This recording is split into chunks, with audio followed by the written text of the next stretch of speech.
ఒక చిన్న గాయం మైనస్ ఒక పెద్ద పాఠం.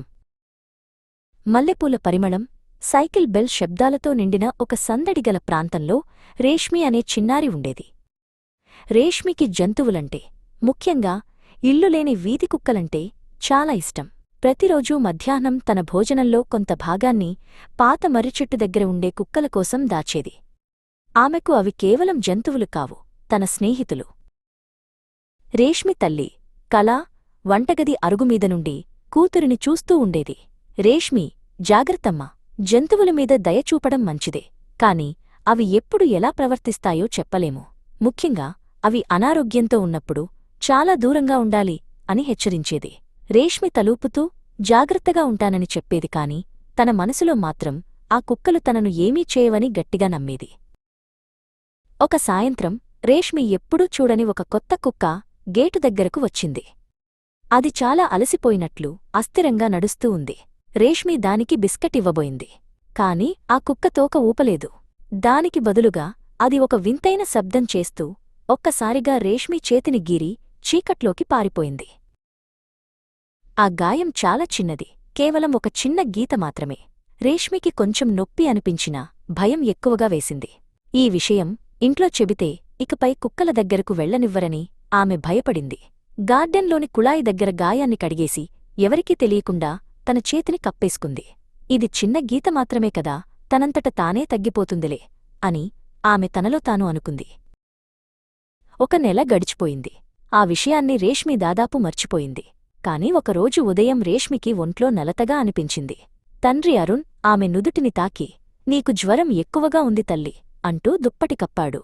రేష్మి నవ్వడానికి ప్రయత్నించింది, కాని ఆమె గొంతు బిగుసుకుపోయినట్లు అనిపించి చాలా ఇబ్బందిపడింది. సమయం గడిచే కొద్దీ రేష్మి పరిస్థితి వింతగా మారింది. అరుణ్ ఆమెకు తాగడానికి మంచినీళ్లు ఇస్తే ఆ నీళ్లను చూడగానే ఆమె భయంతో వణికిపోయింది. గొంతులో కండరాలు బిగుసుకుపోయి ఆమె నీళ్లు తాగలేకపోయింది. జ్వరం పెరిగింది. ఆమె మనసు అయోమయంలో మునిగిపోయింది. రేబీస్ వ్యాధిలో కనిపించే నీటి భయం, హైడ్రోఫోబియా ఆమెను చుట్టుముట్టింది. కంగారుపడిన తల్లిదండ్రులు ఆమెను వెంటనే ఆసుపత్రికి తీసుకెళ్లారు. యువ పీడియాట్రీషియన్ డాక్టర్ సాయిరాం ఆమెను పరీక్షించారు. రేష్మికి మెదడువాపు, ఎన్సెఫలైటిస్ లక్షణాలు ఉండటం ఆయన గమనించారు. డాక్టర్ సాయిరాం నెమ్మదిగా, నిన్ను ఏదైనా జంతువు కరిచిందా అని అడిగారు. అప్పుడు రేష్మి ఏడుస్తూ నెలక్రితం జరిగిన కుక్కకాటు విషయం బయటపెట్టింది. డాక్టర్లు ఎంతో ప్రయత్నించినప్పటికీ ఆ రేబీస్ వైరస్ అప్పటికే ఆమె మెదడుపై తీవ్ర ప్రభావం చూపింది. రేబీస్ చాలా ప్రమాదకరమైనది. అది మెదడుకు చేరిన తర్వాత చికిత్స చేయడం అసాధ్యం. ఆ రాత్రి రేష్మి కన్నుమూసింది. కారిడార్లో డాక్టర్ సాయిరాం కళా దగ్గరకు వచ్చి నిలబడ్డారు. ఆమెకు ఓదార్పునిస్తూ సరైన సమయంలో వ్యాక్సిన్ వేయించుకోకపోవడం వల్ల జరిగిన ఈ విషాదం గురించి వివరించారు.